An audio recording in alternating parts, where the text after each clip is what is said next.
The air inside the courtroom felt heavier than usual, as if every whispered breath carried the weight of 100 held opinions. Rows of spectators leaned forward, cameras clicked in nervous bursts, and even the fluorescent lights seemed to hum with anticipation. Then the double doors opened, and Judge Napolitano stepped in with the quiet authority of a man who didn't need volume to control a room. His footsteps echoed against the marble floor, each one measured, steady, almost ceremonial. The crowd straightened instinctively, a ripple of order spreading through the benches, but the tension shifted the moment the bailiff escorted in the teenage girl at the center of it all. She moved like someone arriving at a party rather than a hearing, her gaze drifting across the courtroom with exaggerated boredom. When Judge Napolitano lifted his eyes toward her, she responded not with respect, but with a slow, mocking roll of her eyes. A smirk curled across her face, a small gesture, but sharp enough to slice through the room's fragile silence. Then she spoke. One flippant, disrespectful comment, tossed out with the casual arrogance of someone who believed consequences were for other people. The words weren't loud, but they didn't need to be. Every person heard them. Gasps scattered like falling dominoes. A reporter's pen froze mid-stroke. Even the bailiff tensed. Unsure what would come next, Judge Napolitano didn't raise an eyebrow, and yet the room felt that something was about to shift. But no one, absolutely no one, was ready for what came next long before the girl ever walked into that courtroom. The atmosphere had been charged with a kind of restless expectation. Seats were filled not just by curious citizens, but by local politicians who understood that even a minor courtroom exchange could spiral into a headline in seconds. They sat with folded arms and cautious eyes, waiting to see whether this hearing would become the next flashpoint in an already tense public conversation about youth, authority, and the boundaries of responsibility. Reporters clustered along the back wall, their cameras resting on tripods like patient vultures, ready for the smallest movement that might bloom into a story big enough to justify their presence. Every lens seemed pointed at the empty chair where the girl would soon sit, as if the space itself held the promise of controversy. The case had already been circulating online for days, clipped into 15-second bursts that painted her as everything from a misunderstood teenager to a rising symbol of reckless defiance. Millions watched the videos on their phones, arguing in the comments about whether she needed guidance or punishment. It was the kind of digital wildfire that made people pick sides before they even knew the full story. That pressure seeped into the courtroom, shaping the energy like an invisible hand. Judge Napolitano, meanwhile, entered with the weight of a different reputation, one built over decades of fairness, restraint, and a firm belief in personal accountability. He wasn't known for theatrics or displays of power. He was known for clarity, dignity, and the quiet conviction that justice required both compassion and discipline. His presence alone created an expectation of order, which made the girl's earlier disrespect not just rude, but jarringly symbolic. Because this moment wasn't only about a teenager testing boundaries. It was about something larger, an unspoken clash playing out across the country. Entitlement versus responsibility. Arrogance vs. accountability. A culture of instant validation colliding with a tradition of earned respect. People watching felt it instinctively, even if they couldn't articulate it. This hearing represented the tension between a generation raised on screens and a society that still believed in consequences. The stakes had quietly grown far beyond a single courtroom, far beyond a single judge, far beyond a single girl. And that's when people began digging into who she really was. Her name had already begun to echo across social media feeds long before she stepped into the courtroom. On Instagram, TikTok, and YouTube, clips of her rolling her eyes at teachers, ignoring instructions, or mocking authority circulated with captions celebrating her as clever, fearless, untouchable. Followers multiplied by the thousands, each like comment, share, reinforcing a sense that she could say or do anything without consequence. In her own online world, applause had replaced accountability. Every mischievous gesture, every sarcastic remark became a badge of honor. At home and at school, the pattern was just as clear. Reports of dismissive behavior, skipping rules, or laughing off warnings painted a picture of a young person who had grown accustomed to evading limits. Friends told stories with wide-eyed admiration about how she owned every room or never backed down from anyone. The same friends, caught between amusement and awe, became cheerleaders for her defiance, never questioning whether her audacity might carry costs she hadn't yet imagined. Yet beneath the bravado lay contradictions that hinted at cracks in her armor. She demanded attention but rarely accepted guidance. She portrayed herself as fearless, yet avoidance and exaggeration often protected her from scrutiny. Every viral video, every trending clip, elevated her image while simultaneously setting the stage for public judgment. Online applause could never replicate the gravity of a courtroom. Where laughter or sarcasm meant more than fleeting likes, it meant accountability in the form of real, immediate consequences. Her influences were equally compounding. Among her circle were peers and content creators who glamorized rebellion for clicks and views, turning simple disrespect into performative art encouraged to push boundaries. She absorbed a mindset that blurred lines between fun and audacity, between cleverness and outright defiance. Yet this social reinforcement, while intoxicating, only heightened the inevitable collision with authority. By the time she entered the courtroom that day, she carried with her the weight of this cultivated persona, bold, brash, and entirely convinced of her own invincibility. Her entitlement radiated subtly, yet unmistakably, the kind that fills a room and makes every observer anticipate a reckoning. She was poised, intentionally or not, to be a symbol whether of youthful rebellion, digital-era bravado, or the tension between online fame and offline consequence. The audience, watching and waiting, could sense it even before the gavel struck. The girl had been rehearsed by attention and emboldened by validation. Every eye in the courtroom fixated on her, measuring, predicting, judging, and in the silence between breaths, it was clear that her carefully constructed world of applause and defiance had led her here, to this collision course. But the arrogance she brought into that courtroom was about to collide with reality. Judge Andrew Napolitano's story began far from the glare of courtrooms or the scrutiny of cameras. Born into a modest family, he learned early the value of discipline and hard work. Long before anyone knew his name, he spent hours immersed in books, fascinated not just by law, but by the principles that shaped a fair society. His parents instilled in him a sense of duty, a belief that integrity mattered more than applause, and that every decision, no matter how small, carried weight. Those lessons rooted a quiet strength in him, one that would later define both his career and his character. As he rose through the ranks of the legal world, Napolitano distinguished himself not through flamboyance or aggression, but through meticulous preparation, patience, and an unwavering commitment to fairness. Colleagues admired his calm demeanor, his ability to listen deeply before responding, and his talent for turning complex legal language into plain truths that anyone could understand. His courtroom was a place where clarity reigned, and justice wasn't a buzzword, it was a practice. Stories from his past cases illustrated a judge who valued more than mere legality. There was the single mother facing eviction, where Napolitano patiently explained her options and ensured she had access to community resources. There was the young immigrant accused of a minor infraction, where the judge weighed compassion with accountability, crafting a resolution that both taught and preserved dignity. In every case, he approached each individual as a human being first, a defendant second, recognizing that empathy and justice need not be mutually exclusive. His colleagues often remarked on his soft-spoken strength. In a world that rewards volume and theatrics, Napolitano relied on presence, integrity, and reasoning.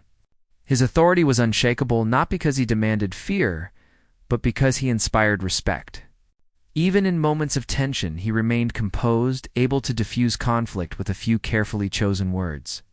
It was a rare combination, a leader who commanded attention without demanding it. A man whose moral compass was as steady as the gavel he wielded. These qualities made him uniquely prepared for the challenge that awaited that day. When he entered the courtroom, the air shifted subtly. People sensed the balance of firmness and fairness that defined him. He was not a figure to be mocked or provoked lightly. And yet the teenage girl approached with a confidence born of ignorance and entitlement. In her eyes, she saw an authority to test, a challenge to her audacity. But in the judge, the world would witness a different kind of power, one that didn't shout, didn't strike, but commanded the room with quiet inevitability. So when the girl laughed in his face, everyone expected anger. Instead, the courtroom seemed to shrink as the girl settled into her chair, her smirk still lingering, her eyes scanning the room with calculated defiance. Judge Napolitano adjusted his glasses, his voice calm but carrying the weight of authority as he asked the first simple question.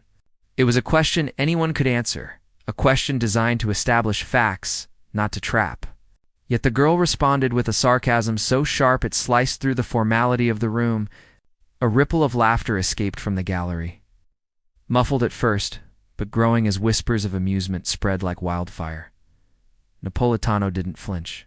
He let the moment stretch, the silence after her words heavier than the laughter. Each pause was deliberate, each glance intentional, signaling to the audience that this was not chaos, it was strategy. He began asking follow-up questions, leading her carefully, like a chess master nudging a piece across the board, forcing her to confront her own inconsistencies. Her replies, once playful and dismissive, began to wobble under his subtle, methodical pressure. With every sarcastic remark, the tension in the room escalated. Friends in the gallery leaned forward, caught between amusement and unease. The girl, sensing an audience, pushed harder, mocking, repeating her flippant tone with renewed boldness. Each word, each gesture seemed calculated to provoke a reaction, to test whether the judge could be rattled, but Napolitano remained composed. His calm created a quiet storm, a pressure the girl could not name but could feel pressing on her with every sentence. Slowly, methodically, he led her toward admissions she had not anticipated, exposing contradictions in her behavior without raising his voice. Her confidence wavered imperceptibly at first, a micro-expression of doubt hidden behind bravado. The gallery noticed the subtle shift, the energy in the room tilting. Every exchange now felt like a duel, each line a move in a battle of intellect and restraint. The audience, both in the room and online watching clips already circulating, could sense the stakes rising, the momentum building toward something inevitable. And that's when he delivered the line that changed everything. Courtroom fell into a silence so complete it felt like the walls themselves were holding their breath. Even the usual rustle of papers and shifting of feet had vanished, replaced by the weight of expectation. Judge Napolitano leaned slightly forward, his hands resting lightly on the desk, his eyes steady, and for a moment the entire room seemed to hang on the stillness he commanded. Then he began to speak, not loudly, not with anger, but with a calmness that made every word resonate like a bell tolling through the tension. Responsibility, he said, is not a choice you take lightly. It is the measure of a person's character, the compass by which society functions. Each action, each word carries weight.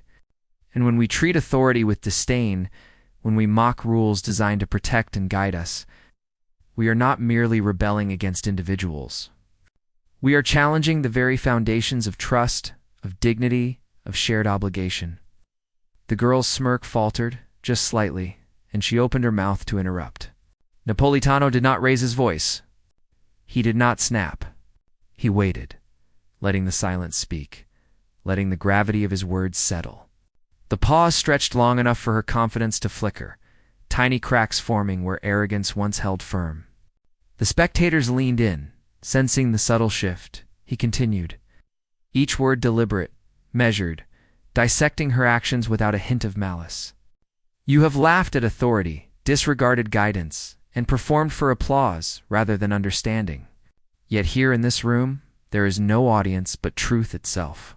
Do you see how easily words meant for amusement become evidence of thoughtlessness? Then, slowly, he began to replay her own words back to her. Her sarcastic replies, the flippant comments caught on cameras and whispered in the gallery, were articulated clearly and without accusation.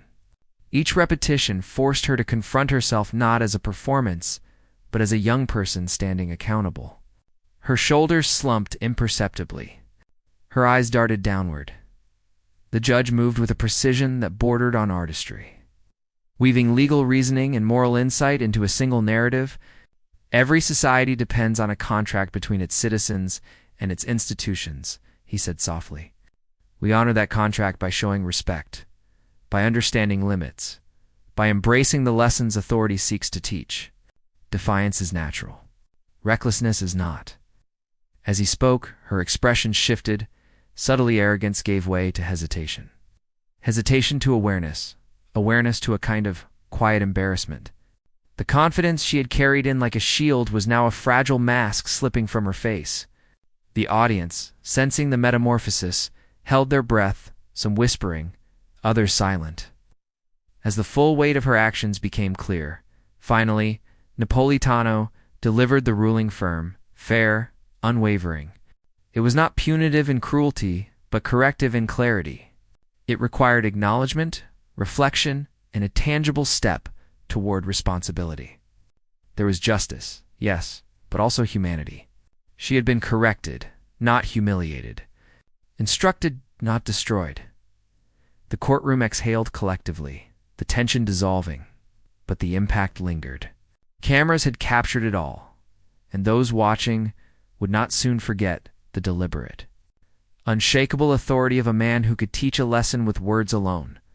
What happened next sent shockwaves far beyond the courtroom walls.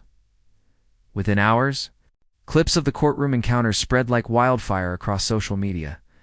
Short, sharp segments of the girl's smirk, her sarcastic remarks, and Judge Napolitano's calm yet commanding responses circulated on every platform imaginable. Hashtags appeared almost instantly. Hashtag Napolitano moment. Hashtag courtroom reality check. Hashtag respect matters. On TikTok, users recreated the scene in dramatic reenactments. Others dubbed over his words with cinematic music, and some layered memes exaggerating the girl's astonished expressions. The virality was instantaneous, with millions engaging in likes, shares, and comments, debating who was in the right, who was in the wrong, and why such a simple courtroom moment could feel so monumental. News commentators weighed in. Legal analysts praised the judge's composure, noting that in an era dominated by loud confrontation, Napolitano's calm dismantling of arrogance was both rare and instructive. Political pundits highlighted the broader cultural message, a reminder that respect and responsibility were not optional. Even in a world obsessed with online applause, activists framed it as a lesson in accountability. Celebrities shared clips, and politicians referenced the incident in speeches, often using it to illustrate a tension between entitlement and civic duty. The debate spilled into living rooms and lunchrooms, to forums and classrooms. Parents discussed it with children. Teachers used it as a case study for civics. Youth online argued whether the girl had been humiliated or educated. The conversation became a mirror for society itself. Entitlement versus discipline, spectacle versus substance. Digital bravado versus real-world consequences. Even the girl herself eventually addressed the moment. Her statement was cautious, yet reflective, acknowledging that the judge's words had landed with a gravity she had not anticipated. Though brief, it revealed a young person recognizing the weight of her actions, subtle step toward accountability that only amplified the resonance of the event.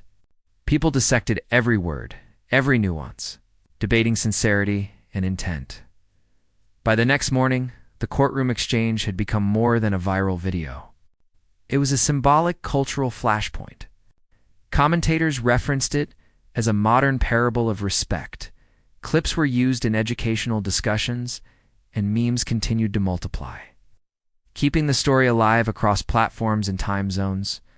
Social media became both judge and jury, but Napolitano's measured authority remained the focal point, a stabilizing center amid the digital chaos and amid all the jokes, recreations, and endless commentary. A single truth emerged, a lesson that cut through the noise, the entertainment and the outrage.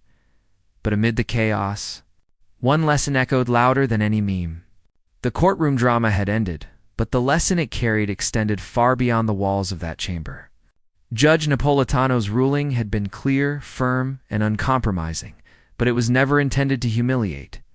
Every word, every directive, was carefully crafted to teach, to guide, to encourage understanding rather than inspire shame. In that moment, the girl confronted not just the authority of the bench, but the consequences of her own choices, the weight of her words, and the importance of accountability in a functioning society. In the days and weeks that followed, subtle changes emerged. Friends and family noticed her tone soften, her respect for rules deepen, and her willingness to consider the impact of her actions grow. Interviews revealed a young person reflecting on a turning point, one that had transformed embarrassment into insight and defiance into understanding. She spoke cautiously, acknowledging lessons learned, admitting mistakes, and recognizing that true strength lies not in mockery, but in the courage to face one's own flaws. The universal resonance of the moment became apparent. Audiences beyond the courtroom connected with the story, not for the spectacle, but for the values it illustrated: respect, humility, integrity, dignity, and fairness. These principles, timeless and unshakable, transcended age, culture, and circumstance. The judge's example demonstrated that authority need not rely on intimidation. Discipline need not crush spirit. Growth emerges from reflection, guidance, and the willingness to learn from mistakes. The story also reflected broader ideals, central to American society: the balance between individual freedom and communal responsibility, the belief that justice can educate as much as it can enforce, and the understanding that accountability is a path to empowerment rather than punishment. In honoring these principles, Napolitano reminded both the girl and the audience that respect is earned, values matter, and the consequences of actions shape the character of a citizen. It was a moment of reflection, a pause for contemplation, a reminder that even in an age dominated by outrage and spectacle, the truest lessons come from restraint, clarity, and moral courage. The courtroom encounter, viral and sensational, became meaningful because it taught something enduring: that growth is born from accountability. And accountability is not a burden, but a gift. This is the story viewers carry with them. The story shared not for shock, but for wisdom, inspiration, and hope. If this story moved you, if the tension, the confrontation, and the ultimate lesson resonated, then take a moment to reflect on what it truly means. The girl's arrogance collapsed under the weight of dignity and reason, while Judge Napolitano's calm authority and moral clarity endured. This was more than a courtroom moment. It was a reminder that respect, accountability, and integrity are timeless, and that true strength lies in restraint, not spectacle. Now, you can be part of the conversation. Subscribe to stay connected to stories that matter, stories that inspire, and stories that reveal the deeper truths behind viral moments. Share this video with friends, family, and anyone who needs a reminder that accountability is not punishment but growth. Comment below with your thoughts, reflections, or personal takeaways.